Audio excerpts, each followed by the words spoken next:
Good morning. We're going to look at Psalm 73, verse 25 through 28 over the next few days, thinking about love and failure. We've built up to this, showing in Psalm 73 how Asaph was wrestling with the goodness of God when he sees the wicked prospering around him, and he needed to be recalibrated by encountering God and acknowledging his sin before God, his ignorance, and acknowledging also God's presence with him. Now we pick up in verse 25, and there's kind of four observations about failure and the love of God. When I preached a message on this at Lifeline, I highlighted these four, and I want to revisit them. So, verse 25, whom have I in heaven but you? And there's nothing on earth that I desire besides you. Verse 26, my flesh and my heart may fail, but God is the strength of my heart and my portion forever. So he acknowledges when he says, my flesh and my heart may fail, this is not merely about the idea of failure as death.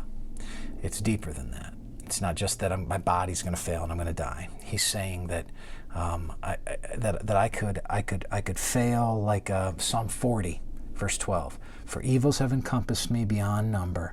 My iniquities have overtaken me, and I cannot see. They are more than the hairs of my head. My heart fails me. His heart fails. He's not dead.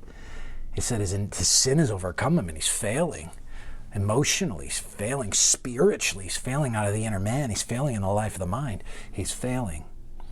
So, with that said, we go back to verse 25. Whom have I in heaven but you, and there's nothing on earth that I desire besides you. It's this idea of desire. Asaph says, I've wrestled to a place where what I desire is you. Now here's the reality. Failure is when I don't desire God.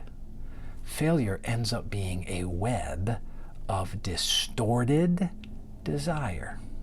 It's a web of distorted desire. I end up seeking satisfaction in stuff that cannot give it to me. Status, stuff, sex.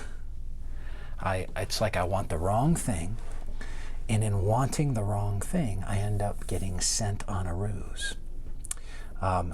Failure impacts me, and it causes me then. It's not just that distorted desire causes me to fail, but there's a reciprocity. So distorted desire causes me to fail, and I end up falling into sin.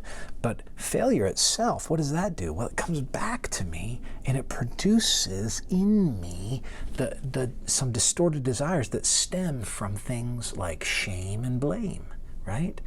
It ends up where I feel ashamed about something, and then I blame other people. I feel ashamed about something, so I hide. I don't want responsibility for that which I failed in, and so I blame others. So this idea of distorted desire and failure play on each other in a kind of negative cycle. So what we have to do is recognize that the solution to this is ultimately not that I would be able to close off my distorted desire, but rather that I would be able to desire God even more.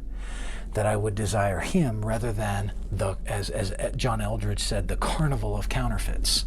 So think of it this way. Instead of always trying to put the brakes on negative desire, think about how you can feed positive desire, how you can feed your love for God, how you can feed God being the one who satisfies you, and watch your cup get full in him such that it can't be filled with anything else. May the Lord bless you today.